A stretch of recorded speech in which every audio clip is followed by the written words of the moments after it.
Hi, this is Bob Papa, voice of the New York Football Giants, and this is the Big Blue UK and Ireland podcast.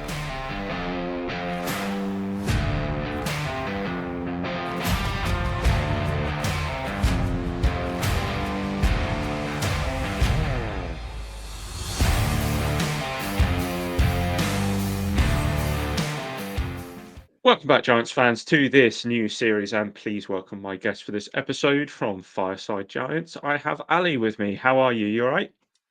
I'm doing great today. I'm excited to talk some Giants. How are you? Yeah, really good, really good. I Mm. was just saying it's about 10:30 over here, so a late one, but yeah, it should be good fun. So this is a new series we're doing with fans, content creators, beat writers, and more. We have a few on our channel already. We have loads more coming on until kickoff in just over 2 weeks. So I've got five-ish questions for you, and then a quick fire round of predictions, and then we are good. So we'll do this. I know you're a little under the weather, but Yes. we'll rest the voice. Right. So this may be since birth. I don't know, but how long have you followed the Giants? How did you start? Like you said, since birth, since I came out the womb, my dad, diehard Giants fan. He had me in Giants jerseys for as long as I can remember. Like one of my earliest memories would be when he bought me this pink Eli jersey. So I was such a girly girl growing up. So the fact that it was pink, I was like super excited to wear it. I wore it all the time. I have so many pictures at like Thanksgiving, a bunch of like family parties at arcades, and I'm wearing this pink Eli jersey. So basically, my whole entire life. And have you been going to games since then as well? So no, and my first Giants game ever was in that horrible 2021 year. Joe Judge led Giants. It was against the Cowboys at home. Mike Glennon was the starting quarterback. Shep tore his Achilles. That was like the only game I've ever gone to. My dad works all the time, so it's hard for us to get to and from the stadium. But my goal moving forward is to try to get to better ones, because that being my only Giants game is a crime. Yeah, yeah. I mean, yeah, we've been quite lucky. We've seen some good games over here, so Mhm. so Yes. we're not bad. Over here, Um, horrible. so before we sort of look at the current state of the Giants, let's look Mm. at last year. How do you Mm. sum up last year's Giants team? Disappointing. I feel like I was one of like the most optimistic fans. I thought we got Darren Waller. I thought he was going to be this like fit to the puzzle that we needed. I thought we were going to do a lot better than we did. I thought we were going to make like a second playoff push. Like you were seeing Daniel Jones look like untouchable in camp. I thought he was confident. I thought we were going to make some like moves, and then we get blown out 40-0 at home, and it just seemed to just get worse from there. And I expected a lot more from the team for sure. Yeah, injuries kind of cost us massively last Mhm. year, and probably skewed the season as to what I think a lot of our expectations were, because we Mhm. all had good expectations. I mean, by all accounts, that we saw DJ in that Panthers preseason game Mhm. just Yeah. tear it up, and then Mm. 2 weeks later we had to watch that Cowboys game. Awful, so awful. Again, I keep repeating how disappointing it was. Like I felt like I wanted to cry. I genuinely thought that the team was going to be so special. And yeah, it was fun. So if we sort of put a bookend on last season, the first Mhm. sort of real thing we got from the Giants was Hard Knocks. That was a Yes. massive part of preseason. Mhm. Um, a lot easier for you guys to watch it over in the States. They still haven't released it over in the UK, but we found No. ways. We found ways. Um, what were your major takeaways from Hard Knocks? Honestly, I liked kind of seeing the connection that Mara and Joe had, and I know a lot of other fans didn't like that. They didn't like seeing like Mara so involved. But for me, I kind of did enjoy seeing that. Like he's not an owner who doesn't care what's going on. Like he still wants to be in the loop. I felt Joe still has like say on what happens, and I don't think Mara really influences any decisions, but I like having an owner who at least cares about what's going on with the team. And I don't think he put too much influence in anything. I know other fans think that he does, but I personally, I did like seeing that. Yeah, yeah, I think there was a lot of times that he was there, but maybe more in the background and not as Mhm. forefront as some owners can be. I mean, we've all Mhm. heard rumors about people like Tepper at the Panthers and other Mhm. owners like that. It could be a Mhm. lot worse. It definitely could, and on top of that, I also love our scout team.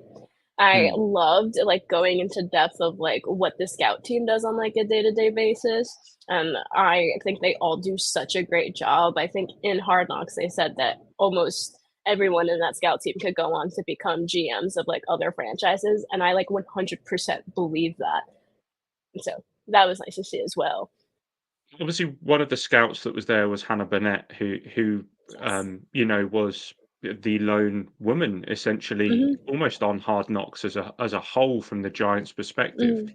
How nice is that to see like the female side Mhm. of the Giants at the forefront for people like yourself, who obviously a young woman trying to get Mhm. into the business in a way.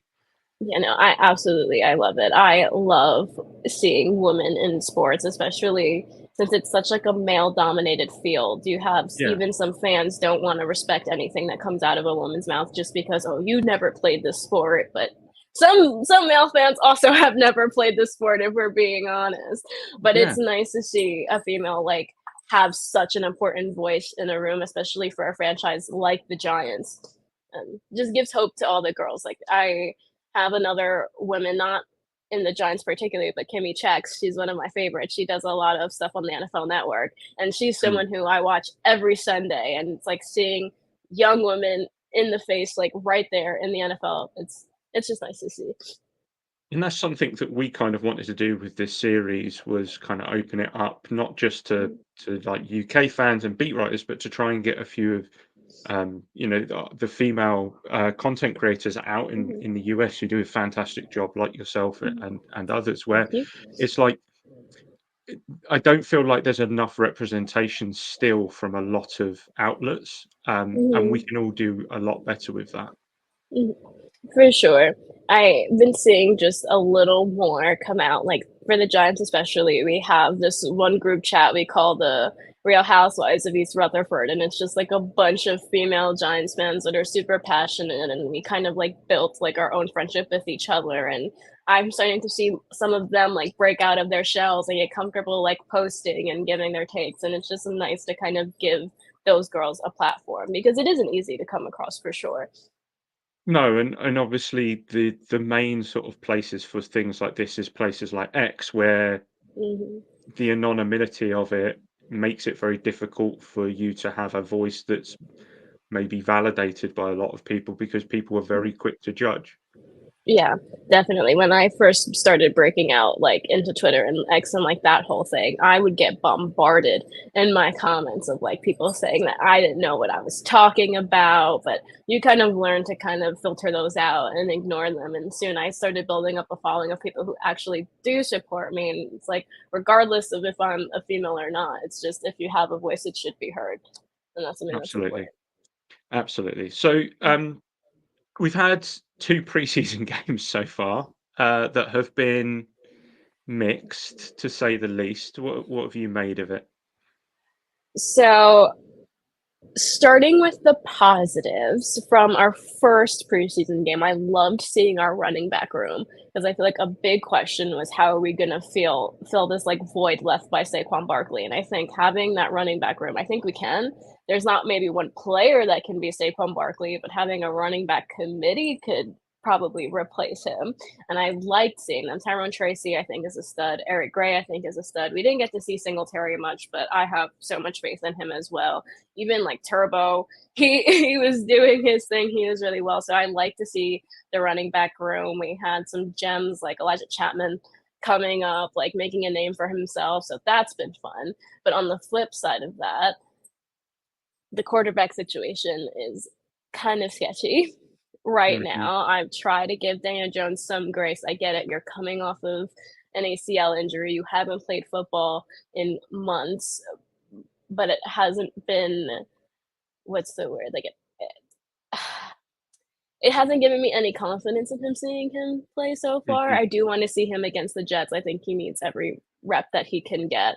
Our secondary also hasn't been looking that good in preseason either, and that's another weakness that I feel like we need to see against the Jets and see if they can do anything from there, but that's kind of what I took away from it. Yeah, I mean, by all accounts, the joint practices were not pretty, but it sounds like the Jets are going to Mm. sit a lot of their starters. So, meh, we'll see how that goes. Yeah, against their backups. Let's see if we could actually do something. I mean, they do have a deep secondary. Like their depth there is great, and I think the Giants need that challenge, especially for a quarterback like Daniel Jones, who has a lot to prove. You have a rookie in Malik Neighbors who has to build chemistry with Daniel Jones in some way, shape, or form, and the best way to do that is against those good secondaries. Can that chemistry that you have in camp hold up in a game? Exactly. So, without giving a prediction for the season, because we'll do that at the end, what's your expectations and hopes? I just want to score.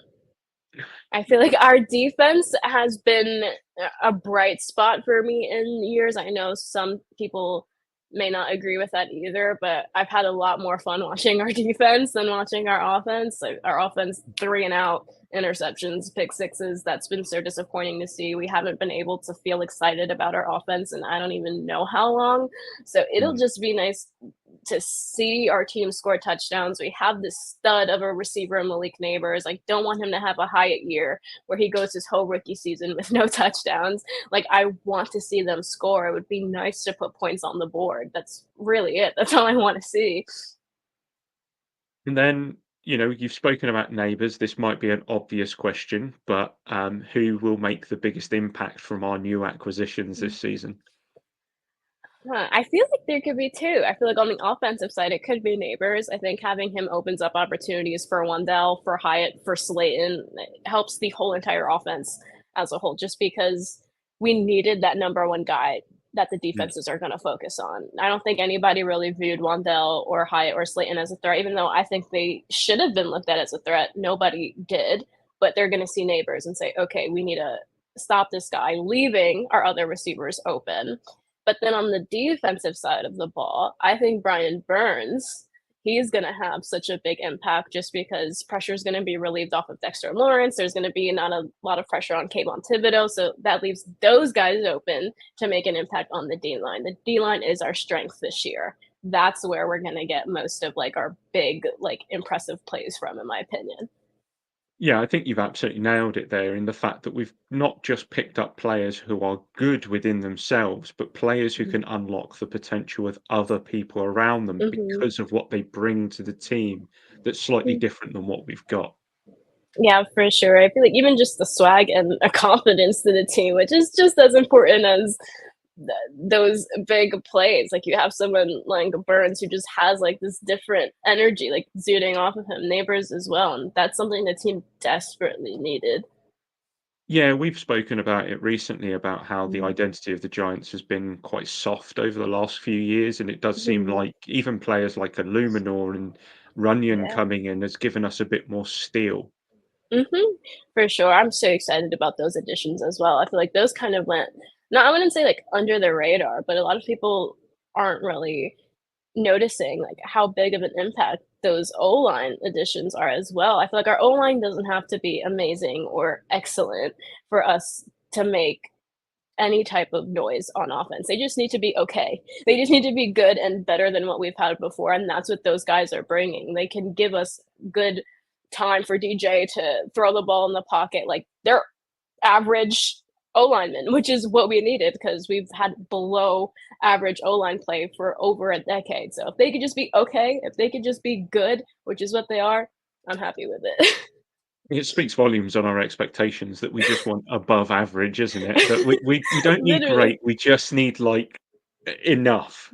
Yes, that's all I want. I'm tired of seeing like our O line just absolutely fall apart. I will never forget that year we went to the playoffs and we got bomb rushed by the Eagles. Every single play, I was just seeing Evan Neal like here, go ahead, go sack Daniel Jones. Every single play, that's what it was, and it was so aggravating because it's like, please just give him some time to move. He had no time. The second he snapped the ball, boom, he's getting sacked. Yeah. That was a rough end to that season, and it got worse. Right, so let's do some predictions then. We do this thing called most valuable giant. You can take that however Ooh. what you want to take it. But the most valuable giant on offense. On offense, it might have to be Neighbors right now, or Andrew Thomas. Sneaky one, Andrew Thomas. Our left tackle. I take that back. Andrew Thomas. It's amazing how many people pivot to Andrew Thomas as being the most valuable person on our offense just because of what he brings. For sure. He needs help. He definitely needs help. Like, just himself on the line, I feel like doesn't give him the recognition he deserves because he just gets generalized like, oh, the Giants O-line sucks. But yes, the Giants O-line sucks, but Andrew Thomas doesn't. He's so good. And if you flip it over to the defense, who have you got? Gotta go Dexter Lawrence. You have to. Yeah. We don't have Dexy. I don't know. I kind of look at that D line a lot differently. Even though I love Brian Burns, I'm a Thibodeau enthusiast. I love Kayvon, but we have Dexter Lawrence, probably one of the best linemen in the league, if not the best. So, Yeah. Dexter Lawrence. And then surprise package. So I say in my way of describing surprise package is Pinnock last year for me was a surprise package because I didn't expect anything, but he ended up being really good. So who do you think would be the surprise package this year? Ooh, I love Pinnock. For me, a guy I've been advocating for all season, Dane Belton. I really like Dane Belton a lot, and I think he's moving towards a bigger role. The very limited time he was on the field last season, he was a ball hawk. He was getting those interceptions. He always seemed to be making a play. And again, it was very limited snaps. But stepping into a bigger role, being on the field more, I think he could make more of an impact than people think. And now the big one, the team record prediction. Optimistically, if everything goes to plan, 8-9, optimistically. If not 8-9, I think we win anywhere between like 4 to 5 games. But optimistically, 8-9, I would be happy with that.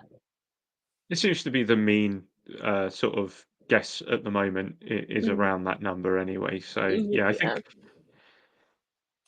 the 6 flattered us in a way last year. Yeah. So I think even if it ends up being 6 again, but it's better, it's Yeah, I'll probably an take it. improvement. I'll take it. I honestly will take anywhere between the 5, 6. I'll take it. As long as it's not like 2, I'll be okay. Awesome. So that's all the questions done. Thank you so much for joining me. I hope your voice is holding up now. Just Yeah. before you go, just let everyone know where they can find the work you do and where you and your handle on X, etc.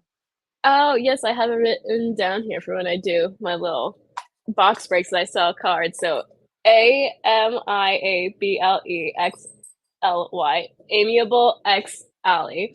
It's a mouthful. That's where you could find me on Twitter. You could see any articles I write up on there as well. Also catch me on Fireside Giants. We do live streams every Wednesday. We have one today, or I don't know when this is coming out. The day this is filming, I'm doing a Fireside Giants live stream, but that's where you can find me. Amazing. Thank you so much for joining me. I really appreciate it. Yes. For those who have watched or listened, we hope you've enjoyed this episode. Please make sure to like, subscribe, all that lovely stuff. Our social links are in the description down below, as are Ali's. Make sure you follow her. But until next time, let's go Giants.